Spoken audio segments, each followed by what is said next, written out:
El 12 de marzo de 2010, más de 100.000 personas salieron a la calle en Alemania para manifestarse en contra de la energía nuclear. ¿Qué es lo que estaba pasando en ese momento? Esencialmente que el gobierno alemán, ya liderado por Angela Merkel, decidió prolongar en el tiempo la vida útil de los 17 reactores de energía nuclear que todavía había en ese país, Alemania, un país en el que el 25% de la energía, más o menos en ese momento, venía producida por este contingente de reactores nucleares. Contrasta esa cifra, 17 reactores nucleares contra los 58 que tenía en ese momento Francia, el país con diferencia más expuesto a la energía nuclear. Eso sucedió en el año 2010 en un país, Alemania, que ha tenido una grandísima tradición antinuclear entre su población, un país en el que además los partidos autodenominados verdes, partidos autodenominados ecologistas, han tenido una importancia creciente a lo largo de los años y han sido en muchos momentos pioneros en lo que se refiere a introducir políticas de ecologismo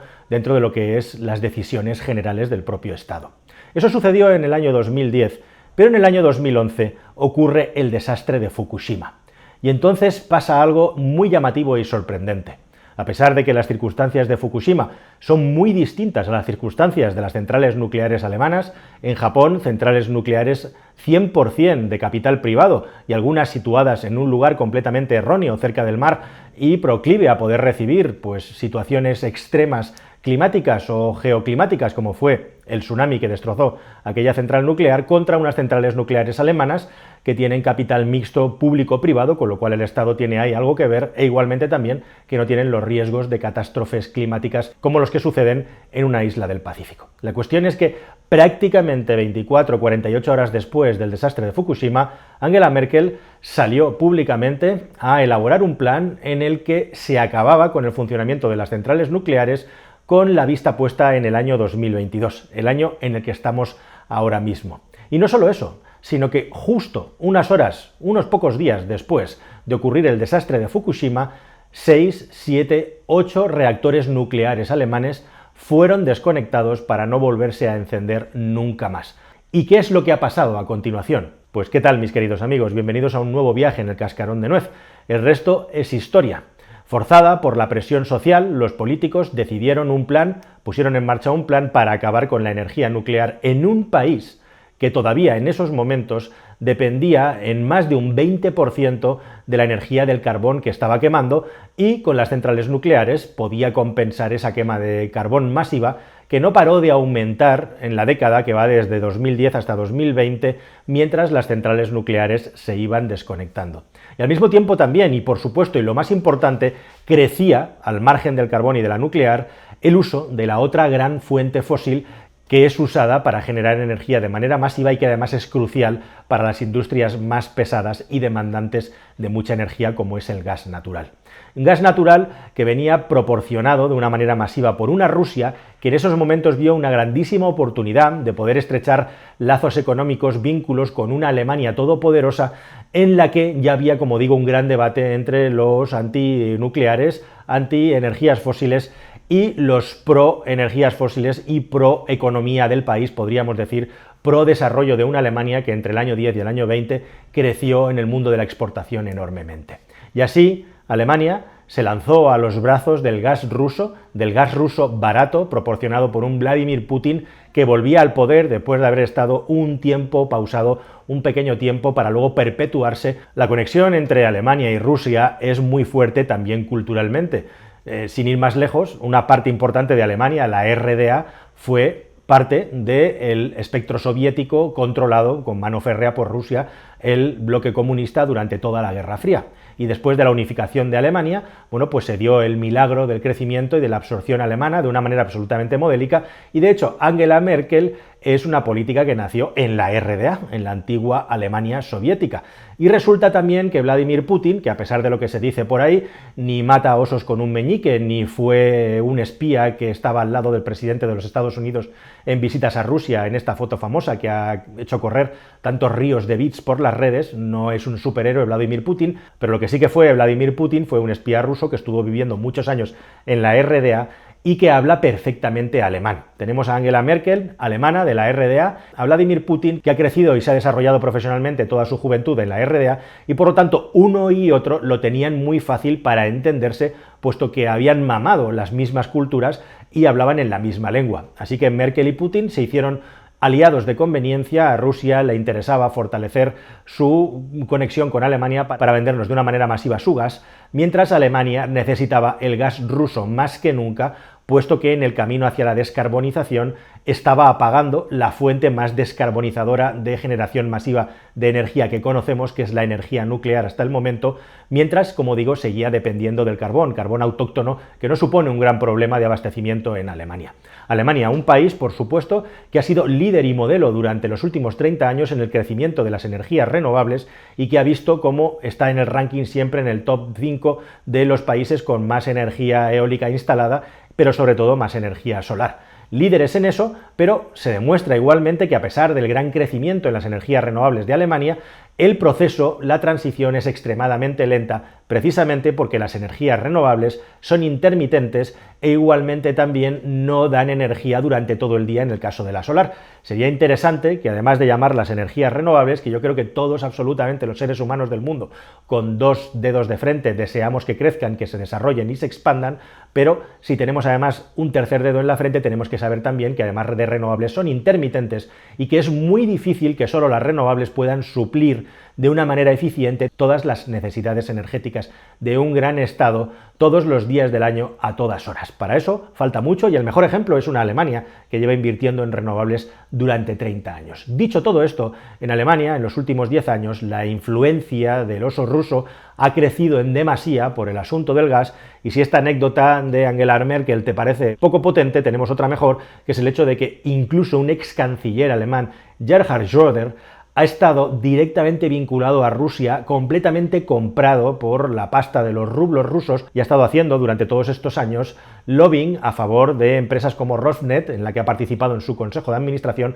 y también Gazprom, una empresa que ahora todos conocemos por lo que está ocurriendo en Rusia. Incluso un expresidente alemán, lo que es estar hasta en el mismísimo cogollo, en el tuétano de la identidad y de los centros de poder alemanes, estaban contaminados por este estado oligárquico llamado Rusia en la actualidad. Y en esta que tenemos una situación en la que parece que los grupos ecologistas están ganando y Alemania está sustituyendo la energía nuclear con el gas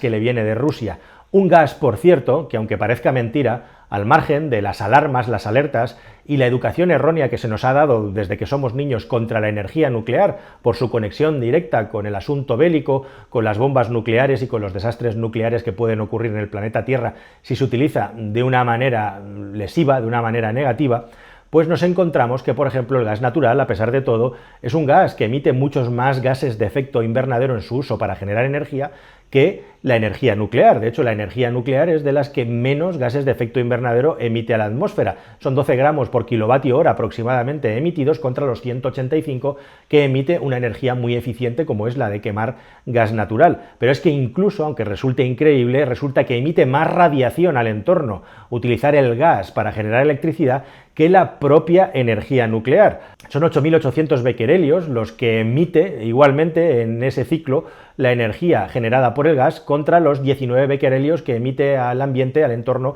generar energía nuclear. Ninguno de los dos son nocivos o definitivamente lesivos para el ser humano, pero la energía nuclear no solamente emite mucho menos CO2, sino que emite mucha menos radiación, porque precisamente el foco de la radiación, o los dos focos, lo que es el combustible e igualmente también los residuos, están extremadamente controlados. De hecho, comerte un plátano con tu espalda apoyada en un reactor nuclear desde fuera tiene mucha más radiación que la que puedes recibir del interior del núcleo de ese reactor nuclear. Subirte a un avión te da mucha más radiación en el cuerpo que estar trabajando dentro de una central nuclear. Y esto es algo que es muy contraintuitivo, pero la inmensa mayoría de las personas no saben, de la misma manera que todavía hay muchas personas que utilizan la chimenea donde salen los gases de vapor de agua que resultan de la refrigeración de los líquidos que se utilizan para generar energía, las turbinas para generar energía en las centrales nucleares, siguen pensando que eso es contaminación cuando lo que sale de ahí es vapor de agua. Existen muchísimos malentendidos con el asunto de la energía nuclear, e igualmente también para mí quizá el mayor malentendido de todos es el asunto de los residuos,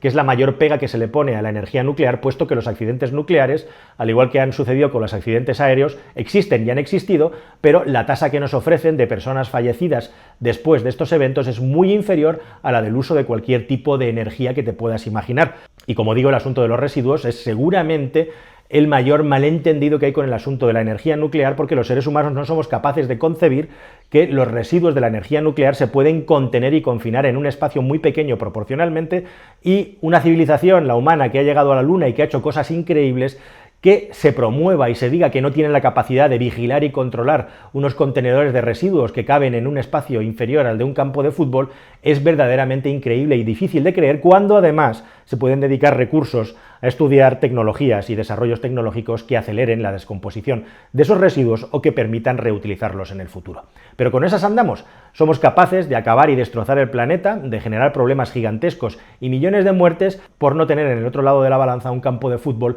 perfectamente vigilado y controlado durante todo el tiempo, con unos residuos que además no pueden hacer nada de forma activa, están inertes y simplemente tienen que estar confinados, no se van a ir andando por ellos mismos ni se van a filtrar por ellos mismos. Sencillamente es poner unos recursos muy inferiores a todo lo que estamos gastando y perdiendo con no hacerlo. Y con no hacerlo, esa es la política que ha llevado a Alemania a una situación, la actual, en la que el año 21 le quedaban solamente 6 reactores nucleares, de los cuales se apagaron 3. Y ahora en el año 22, ya con Rusia y Ucrania directamente peleando, por cierto, ¿tendrá algo que ver que Rusia haya esperado atacar Ucrania en el 22 con el hecho de que Alemania le quedan solamente 3 reactores nucleares? Bueno, pues nadie se lo está planteando, pero resulta que ahora está Alemania, que se ha dedicado a apagar reactores nucleares y perder una porción importante de su generación de energía segura y continua, que sumaba en su mejor momento el 25% de la generación estable de energía del país, se encuentra con un problema muy grave, y en este momento se está haciendo un análisis de estrés y un estudio para saber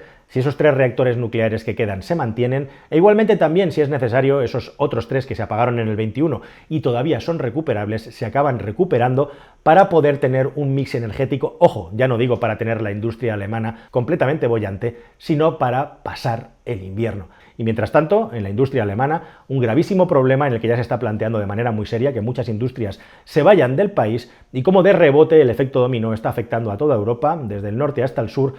que jamás ha dependido del gas ruso, salvo que de una manera testimonial, y que está ahora también teniendo que pagar con la solidaridad autoimpuesta, simple y llanamente para que los ciudadanos de esos países más expuestos al oso ruso vean que en el resto de los sitios se es solidario con ellos, para que sus políticos, los mismos que tomaron estas decisiones erróneas, salven el culo al corto plazo. ¿Qué es lo que va a pasar en el futuro con Europa? ¿Cómo se va a manejar todo esto? ¿Puede que en el futuro la energía nuclear resurja? El gran problema de la energía nuclear son los costes increíbles para poder crear centrales de última generación seguras. Es mucho más planteable, es mucho más modulable, mucho más lógico que todas esas centrales nucleares que todavía se pueden mantener, se mantengan sine die, mientras conseguimos ir haciendo crecer poco a poco las energías renovables y las alternativas, y podemos seguir teniendo fuentes continuas de generación de energía que no dependan de asuntos geopolíticos, como es el caso de la nuclear, que sí, también depende del uranio y de su minado, pero se han hecho tan pocas centrales nucleares en los últimos años que existen, aparte de Kazajistán, de donde sacamos la mayoría del uranio que utilizamos en nuestras centrales nucleares, y otros pocos países, lugares vírgenes en los que no se quiere minar el uranio porque hay cuestiones políticas de nuevo. Uno son los Estados Unidos y otro, sin ir más lejos, España. ¿Qué es lo que va a pasar con todo esto? Pues lo vamos a ver en los próximos meses, pero directamente las decisiones políticas energéticas de Alemania están poniendo el riesgo, ni más ni menos, de toda una Unión Europea. Veremos qué ocurre en el futuro. Hasta el siguiente vídeo, amigos. Adiós.